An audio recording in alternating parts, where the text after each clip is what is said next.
Igoti-inĩ rĩa Baricodia kaunti-inĩ ya Kirinyaga, mũrekũĩrwo ũrĩa kũratuĩkania birire ciana ciake igĩrĩ cia airĩtu ma ũkũrũ wa mĩaka 16 na 14 mabu mwaka mũbĩtũku nĩ acoketie igoti-inĩ o rĩngĩ. Na rĩrĩa we wamenyire ũkĩhira?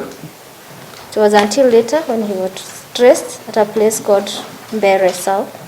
Na nĩrĩo nduba mũtheri ũranyitĩkire kũrĩa Mbere South.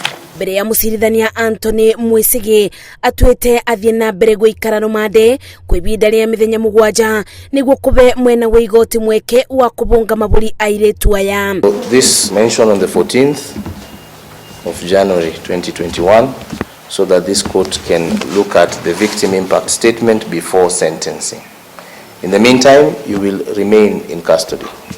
Cira ũyũ ũrĩa ũkathikĩrĩrio tarĩki 14 mweri-inĩ ũyũ, igoti rĩathanĩte ũthuthuria wa ndagĩtarĩ ũgakorwo ũtabanĩtio na wĩira wothe ũkonganio nĩ amu nĩrĩo mũrekũĩrwo ũyũ agatuĩrwo kĩobo. Ngĩribotera Inooro TV, njĩtagwo Masi, Wadia wa Mũrĩithi.